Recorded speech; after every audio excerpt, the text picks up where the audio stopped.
Jelang debat cawapres yang akan digelar hari Jumat nanti, gabungan Badan Eksekutif Mahasiswa atau BEM Jawa Tengah dan Yogyakarta menantang cawapres nomor urut 2 yang juga wali kota Solo Gibran Rakabuming Raka untuk berdebat.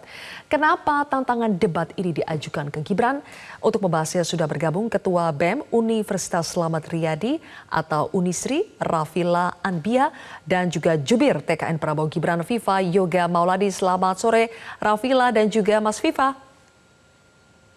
Selamat sore, Mas Sylvia. Oke, baik. Rafila dulu ya. Mengapa merasa perlu untuk menantang Gibran berdebat, Rafila? Ya, jujur pertama sebenarnya keresahan sudah sejak lama sejak Mas Gibran jadi wali kota. Karena kan beberapa hal kemarin kayak agenda-agenda kampus, yang pertama keresahan di kampus, Mas Gibran diundang tidak hadir. Terus kedua merespon beberapa isu di Solo sendiri juga. Karena pertama melihat dari sisi pendidikan, PPDB di kota Solo kemarin mengalami penurunan. Kayak 7 sekolah dasar itu hanya pendaftar 1 sampai 6 orang aja.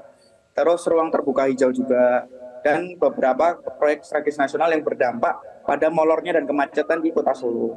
Beberapa hal isu tersebut sih menjadi keresahan kita, kenapa ingin Mas Gibran itu hadir pada kita, mau gagasan apa seperti apa kayak gitu kan. Karena mau nyalon cawapres tapi di Solo sendiri juga masih banyak PR sendiri, seperti itu sih. Oke, jadi Rafila sebelumnya dari mahasiswa atau dari BEM di Solo ini sudah sering ya mengundang Mas Gibran untuk datang ke kampus untuk berdialog, untuk berdebat, itu sebelumnya sudah pernah? Belum, kalau untuk berdebat baru belum pernah. Cuman beberapa acara event-event kita pengen Mas Gibran itu memberikan sambutan di acara-acara nasional. Cuman sampai per hari ini Mas Gibran belum pernah memasuki kegiatan-kegiatan kampus yang kita undang. Seperti itu. Oke, secara spesifik apa sih yang ingin ditanyakan atau disampaikan ke Gibran? Kalau secara spesifik sebetulnya bagaimana sih Mas Gibran menyelesaikan permasalahan di kota Solo? Yang pertama itu yang paling penting, karena sebelum melaju menyelesaikan permasalahan negara seharusnya apa yang menjadi etikanya menjadi seorang wali kota harus menyelesaikan dulu apa yang menjadi kewajibannya, seperti itu. Permasalahan di Solo persisnya apa Mas yang paling menjadi keresahan? Kalau per hari ini sebetulnya di tahun ini 2023 melihat pendidikan sih, menyorot sekolah negeri itu kan ada 7 sekolah yang memang per hari ini tuh sepi peminat. Bahkan 7 sekolah tersebut dari angka 1 sampai 7 orang yang mendaftar gitu kan, ternyata masih kurang, bahkan lebih ramai sekolah swasta. Nah, tugas dinas pendidikan di kota Solo itu seperti apa? Pemkot sudah mengupayakan apa? Terus ada penggusuran PKL di daerah Taman Satwa Juruk, sampai per hari ini pun juga belum ada penyelesaian. Seperti itu sih. Dan proyek strategis nasional mungkin kan menjadi isu hangat juga. Solo isunya diguyur PSN. Nah, per hari itu Mas Gibran waktu itu berkomitmen menyelesaikan PSN. Salah satunya adalah jembatan rel layang Joglo dan underpass Joglo di 2024 itu selesai, tapi per hari itu masih molor. Nah, komitmennya seperti apa per hari ini? Sedangkan underpass belum mulai dijalankan pengerjaannya, seperti itu. Baik, oke. Jadi intinya ingin menanyakan berbagai persoalan yang masih dirasakan di kota Solo sampai hari ini. Kalau begitu, Mas Viva, apakah Gibran akan memenuhi tantangan debat ini? Soal debat sebagai calon wakil presiden itu sudah diatur di Undang-Undang Nomor 7 Tahun 2017 Pasal 277 bahwa untuk debat 3 kali capres dan 2 kali cawapres itu secara resmi. Kalau kemudian ada tawaran, ada undangan dari beberapa lembaga termasuk dari BEM, itu sesuatu yang sangat bagus sekali, tinggal mencocokkan waktu saja. Mas Gibran itu bukan orang bodoh gitu loh, jadi kan beberapa narasi yang dikembangkan oleh beberapa lembaga, beberapa kelompok, beberapa lembaga penyiaran itu selalu melakukan framing negatif terhadap Mas Gibran Rakabuming Raka, bahwa Mas Gibran itu under capacity. Nanti akan kita lihat pada waktu debat pertama sebagai calon wakil presiden, bagaimana sebenarnya Mas Gibran di dalam memberikan komentar pernyataan. Secara resmi untuk visi 8 visi Asta Cita, 17 Oke. program prioritas dan 8 program prioritas yang dipercepat itu sudah ada secara resmi di KPU Republik Indonesia. Nah, Baik. nanti dari beberapa visi itu sesuai dengan tema dan topik yang ada di debat calon wakil presiden tanggal 22 Oke. Desember 2023 nanti, Iya. kita akan bisa 2 hari lagi. menyaksikan bagaimana perdebatan itu. Tapi intinya bahwa Mas Gibran itu tidak menghindari, kemudian tidak ada hal yang memberikan kesan negatif. Hanya soal bagaimana cara mengkomunikasikan soal waktu dan beberapa hal yang terkait dengan teknis pelaksanaan. Oke, baik. Saya juga Mas berharap Viva, bahwa komunikasinya harus selalu persuasif gitu ya, tidak saling menegasi dan memberikan kesan yang adil bahwa sebenarnya proses perdebatan ini adalah bagian dari model kampanye yang sudah diatur di Undang-Undang baik. Pemilu. Intinya tinggal mencocokkan waktunya saja ya. Mudah-mudahan masih ada kesempatan buat perwakilan dari BEM di Jawa Tengah dan juga Yogyakarta untuk bisa bertemu, berdialog atau berdebat dengan Mas Gibran. Tapi Mas Viva, Gibran itu kan representasi anak muda, cawapres milenial. Apakah menganggap kesempatan debat atau berdialog dengan BEM, dengan mahasiswa, dengan undangan-undangan di luar KPU untuk bertukar pikiran dan menyerap aspirasi anak muda itu penting nggak sih buat Mas Gibran? Karena bukan karena ada anggapan negatif itu datang begitu saja ya, tapi karena ada latar belakangnya yaitu Mas Gibran jarang untuk memenuhi undangan-undangan debat di luar KPU. Menurut saya itu adalah bagian yang sangat strategis dalam menyerap aspirasi dari seluruh segmentasi kelompok sosial, terutama dari mahasiswa, kaum milenial, dan generasi zilenial. Cuman karena terbentur undang-undang pemilu dalam 1 minggu ini sebagai pejabat daerah, pemerintah daerah itu hanya diberikan waktu 1 hari dalam seminggu untuk melakukan cuti, kecuali pada hari Sabtu dan Minggu. Jadi karena ini adalah masa kampanye, maka sebaiknya proses komunikasi yang persuasif itu mesti dilakukan. Tidak ada upaya dari Mas Gibran untuk menghindari diskusi atau menghindari debat. Karena diskusi, debat, itu adalah bagian yang sangat penting dalam proses untuk peningkatan kualitas demokrasi.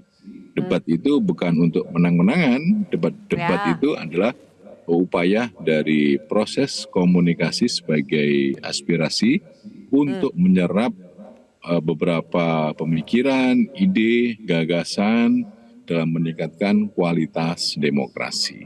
Jadi intinya bahwa proses komunikasi itu harus tercipta dan framing negatif itu ya sebaiknya tidak usahlah selalu dikumandangkan oleh beberapa segmentasi sosial atau lembaga penyiaran yang terkait dengan framing negatif yang disebut oleh Mas Viva, saya ingin tanya langsung ke Rafila. Dari Mas Gibran. Oke, Rafila, memang selama ini ada anggapan negatif dari para mahasiswa dari BEM di Rafila yang terlibat di situ. Apakah ada anggapan negatif atau asumsi kalau Mas Gibran menghindari debat, takut debat karena under capacity dan sebagainya? Adakah anggapan seperti itu, Rafila? Justru itulah ketika Mas Gibran tidak mau terlihat di publik dan berkampanye hidup sekedar dengan susu atau makan siang gratis itu anak muda sekarang itu tidak membutuhkan seperti itu. Gen Z sekarang kan membutuhkan sebuah gagasan sebenarnya, Mbak. Bagaimana mungkin visi misi dari Mas Gibran sudah tertuang secara tertulis, tapi kan anak muda sekarang membutuhkan bagaimana secara kontekstualnya seperti apa, gagasan apa yang dibawa, penerapannya seperti apa, seperti itu kan. Maka dari itu kayak rasanya wali kota Solo sendiri mungkin belum bisa menjabarkan itu bagaimana, sedangkan di agenda-agenda publik aja belum pernah hadir seperti itu. Rafila, kenapa tidak menunggu dan menonton debat yang diselenggarakan KPU saja? Itu kan yang resmi. Oke, debat KPU saya rasa memang resmi, tapi ada beberapa hal yang mungkin ya. Justru para pemimpinlah harus turun ke masyarakat, melihat bagaimana keperpihakan mereka seperti apa, kondisi sosial masyarakat seperti apa. Saya rasa debat KPU nanti kan akan terjadinya penjabaran visi misi doang, tidak hanya bagaimana konstruksi sosial dan dinamika sosial yang ada di masyarakat seperti itu. Oke, jadi Mas Viva katakanlah ini ada kerinduan, ada aspirasi dari teman-teman mahasiswa yang ingin berdialog langsung dengan Mas Gibran, tidak hanya menunggu pemaparan visi misi di KPU. Apakah ekspektasi ini bisa dipenuhi oleh Mas Gibran? Saya rasa tidak ada masalah soal ekspektasi itu, Mbak Zilvia. Tinggal dikomunikasikan aja dengan Mas Gibran dan penentuan jadwal atau waktu. Jadi sebagai kepala daerah yang sudah juga pernah melakukan debat publik sesuai dengan persyaratan Undang-Undang Pilkada, sesuatu perdebatan atau diskusi atau bertemu dengan lawan adu pikir, adu gagasan itu adalah sesuatu yang biasa karena proses untuk penentuan calon terpilih kan berdasarkan suara terbanyak. Jadi penuangkan ide, gagasan, pemikiran ketika ada antitesa dari segmentasi sosial yang lain adalah bagian yang wajar dalam proses demokrasi. Hanya tinggal sekarang komunikasi saja dengan Mas Gibran, bagaimana atur waktu, bagaimana kemudian atur ide, gagasan, pemikiran, dan tepat waktu gitu ya. Jadi hal-hal yang menyangkut soal teknis itu jangan kemudian dijadikan masalah untuk melakukan framing negatif terhadap seseorang. Itu juga tidak adil. Nah, nanti kita akan Rafila, kan hari Senin kemarin sudah mendatangi Balai Kota Surakarta ya. Kalau Mas Viva mengatakan tinggal dikomunikasikan saja. Pertanyaannya mudah tidak untuk bisa berkomunikasi dengan Mas Gibran? Saya rasa nggak ada masalah, tinggal telepon, komunikasi, atur waktu. Iya. Dan sekarang ini adalah masa kampanye yang dibatasi oleh undang-undang. Coba dijawab oleh Rafila, sudah mendatangi Balai Kota Surakarta hari Senin kemarin, Rafila, mudah tidak untuk bisa berkomunikasi dengan Mas Gibran? Kalau dikatakan mudah, bahkan sebelum menjadi calon wakil presiden, Mas Gibran aja semenjak jadi wali kota diundang aja susah, apalagi menjadi calon seperti ini gitu loh, Kak. Makanya kemarin Pak Immanuel mengatakan jadwalnya padat, keluar kota, keluar pulau dan sebagainya. Sedangkan datanya juga nggak valid. Mas Gibran juga di balik kota jam 10 sampai jam 11. Nah, sebenarnya komunikasi ini terbangunnya seperti apa, dan kita sendiri kan masyarakat biasa ya, nggak punya akses ke balik kota seperti apa. Kalau Pak Ziva tadi bilangnya tinggal telepon atau menghubungi, nah kita itu cuma masyarakat gitu loh. Belum bisa masuk ke tatanan seperti itu. Harusnya kan memang pemimpin hadir secara utuh, hadir secara penuh seperti itu kan, untuk menanggapi respon dari masyarakat. Oke, Rafila, tapi Anda bisa meyakinkan tidak ya kalau aksi ini tidak ada motif tertentu ingin memframing negatif Mas Gibran seperti tadi katanya Mas Viva Yoga, bahwa aksi ini memang tidak ditunggangi oleh kepentingan politik manapun. Anda bisa meyakinkan itu tidak? Justru malah tidak ditunggangi, karena kenapa aku mengatakan seperti itu, karena justru inilah Mas Gibran bisa menjawab keraguan-keraguan masyarakat, atau mungkin framing-framing negatif pada Mas Gibran mungkin bisa dijawab. Isu-isu di Solo ini bisa diselesaikan. Mungkin yang dibangga-banggakan hari ini kan Mas Gibran bisa mengangkat perekonomian di Solo. Cuman bagaimana sih menjawab isu-isu yang lain tadi, dari pendidikan, lingkungan, PSN dan sebagainya. Seperti itu kan. Baik. Oke, terakhir Mas Viva, kalau belum ada kesempatan teman-teman mahasiswa untuk bertemu langsung dengan Mas Gibran, menurut Mas Viva apakah cukup dijawab lewat debat hari Jumat nanti? Ya kalau mau mengundang Mas Gibran ya ngopi-ngopi dulu lah. Proses penentuan kepala daerah itu kan berdasarkan suara terbanyak. Aspirasi masyarakat untuk menentukan kepala daerah itu kan siapa yang memperoleh suara terbanyak itu yang akan menjadi pimpinan kepala daerah.